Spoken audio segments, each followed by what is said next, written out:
evening all. So welcome to another Kicking Dust. Now, what I want to do today is, well, it's actually to show you some general run and gun, but the footage isn't too important today. What I'd like to do is talk about Planetary Conquest. I know I've kind of elaborated on this a few times now, but I've not really kind of spoke uniquely about this.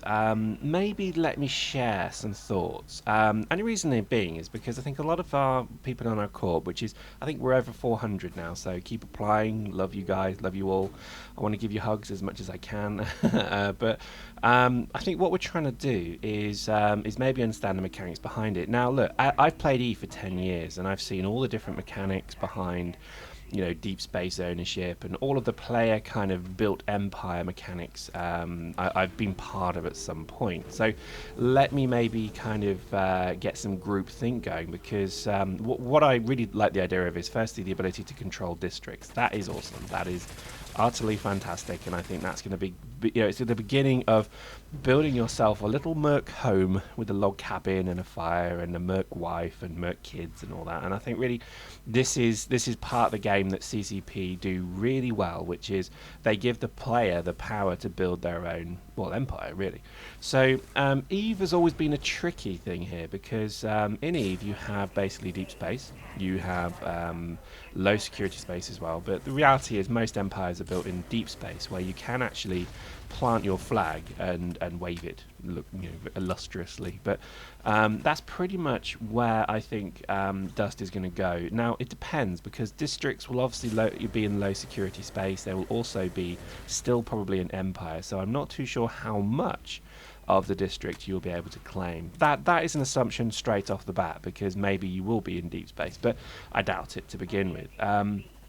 And I think really, you know, the mechanics behind it are likely to be something of a mix of, you know, 16v16 court battles that are probably broadcast and initiated 24 hours ahead. So it'll be like in Eve, you have to assault player-owned structures, and you have to assault, well, yeah, basically great big grindy structures. But they have a reinforcement cycle with them. So, you know, a lot of Eve pilots are now sagely nodding. But, you know, that reinforcement cycle is actually the thing that makes it a little bit fairer. Because it stops a kind of Genghis Khan horde, you know, just basically nuking everything in one go. It means that you have to hit it once, then hit it again. So I hope that there is maybe something similar in Dust, where maybe you can do a surprise attack on a district, and then all of a sudden everybody in the corporation gets a warning message warning your district has been invaded, and then maybe you can quickly deploy and repel the initial attack. Now let's say you don't, and that initial attack goes through. Maybe they win a round such as you see here, 3 points, capture the points, they destroy or disable something. That then starts the timer for the 24-hour fight that's going to happen, that will actually decide who gets the district. So if it's something like that, then that's cool, because that does give the defender 2 opportunities to maybe defend. It gives the attacker the initial I guess benefit, if you like, with the first attack, because obviously they know about it and the defender doesn't. But then in the second round, the defender has maybe, you know, has the advantage maybe. But I think maybe that's something, you know, we need to determine. But it will be something like that. CCP have done quite well with this kind of level of fairness. Eve became, and to be honest, the mechanic just really adjusts slightly left and right depending on if it's in the attacker or the defender's favour, on the way they tweak it. So, you know, sometimes it could be fairer to defend, sometimes it'll be just too easy to attack and that kind of thing. Now, this is where it maybe gets interesting. Would there be multiple attacks? Would you maybe have to stage 20 battles, and of which you have to win 20? Or is it literally going to be one battle to win the district? In which case, what's the point of having a big corp? So, you know, I'm curious to see how maybe they do that. Maybe they have multiple battles at the same time to stop kind of, you know, 8-man corps or 16-man corps winning. But is that fair? Probably not. You know, if you're in a 16-man corps, you're probably going, rah, no, that's not fair, which is a perfectly valid point. So, you know, to be honest, in Eve, unless you're part of a massive, sprawling, bandwagoned, you know, kind of coalition, you're probably not going to be relevant in any way. And sadly, this has been true from day one. You know, even the very first alliances that came out, it was who had the numbers that won. It was never anything to do with skill. I mean, you know, a few alliances tried to make it as if it was about skill, being elite PvP and all that, but the reality is that most of the time it comes down to numbers. 100 can never take on 1,000, and it's simple as that. And that is the raw mechanic of Dust as well, I think, because if you've got literally, you know, 1,000 players in a corp who are all lined up, ready to go, obviously not all of them, but let's say that was the case, then how is that fair that, you know, 20 dudes who keep fighting the same match can win against that? To me, I don't know, I'd have an issue with that, but it's going to be filled with drama no matter what they come up with. Even if they come up with the most logical, brilliant sounding, you know, mathematical formula for base capture, it's still going to end up pissing someone off. So unfortunately, that's part of the that's part of the fun of EVE. But I think no matter what they do, have faith that CCP have always been very good at this kind of thing, and they will listen to you. They will listen to us. So you know, if it comes out that it's all linked to, you know, who can get unicorns to fart in front of an LAV or whatever, then fair enough. It may be obscure and weird, but you know, don't worry, there'll be a reason behind it. And I think some of the structures that came in EVE were all a bit sort of like, what, why, hey, what?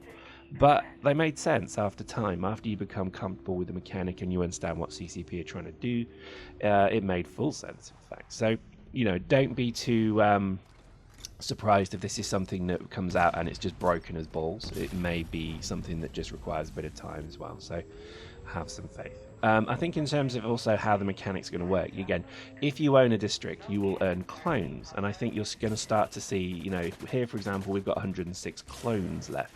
Maybe you then need to put your clones up against the next attack, so you can't just constantly spam troops. You maybe need to actually put on the line 106 clones or 180 clones. So you could have some broke-ass corps coming to a district ownership battle with maybe only 100 clones, and maybe the defenders have got 500 clones. I mean, that would be awesome as well, because that then starts to draw in a more of an RTS element, which I think, you know, we shouldn't ignore in this. There should be the ability to bring your resources to bear, because again, in EVE, it's all about ISK as well. If you've got the ISK, if you've got the manpower, you can actually just spam roadblocks in front of your enemy as well. So I'd like it to be more than just a stand-up fight sometimes. Sometimes the metagaming and the, I guess, use of mechanics would be quite cool as well.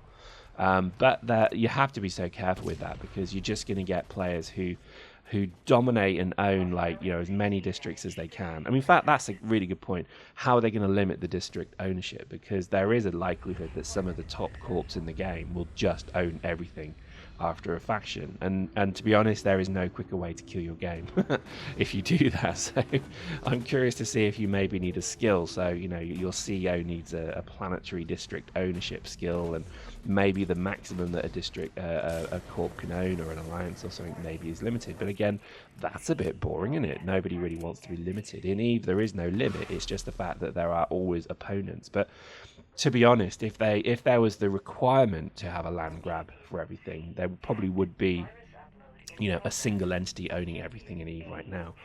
I think it's just because people have got so much ISK already, there's not really much point getting any more.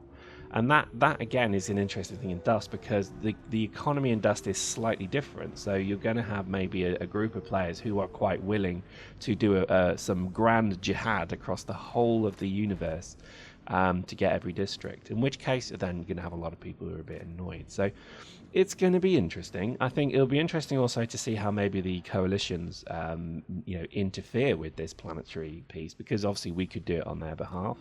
But I'd like to think that some of our Dust corps are actually kind of not willing to just be slaves, and actually maybe own and dominate their own districts without the you know, and almost then hiring EVE mercenaries and pilots to actually fight for them. That would be awesome. I know we're called mercenaries, but I do like the idea of actually being like a mercenary king. I think that's got a nice sound to it. But I think, you know, in terms of this this mechanic, it's going to be bloody exciting. So there we go, great round today. One of the more enjoyable maps we had that day. We had a real difficult day getting a good fight. we were just being redlined, and then we would redline them. And I guess we kind of redlined them as well, but they did keep fighting, so props to them. Yeah, and I think in terms of how the game's coming, it's shaping up very nice. So May the 6th is when this new Planetary expansion comes out. Get your court battles in the next video. I'll hopefully show you how to do court battles if you don't know. But I hope you enjoyed that. See you next time.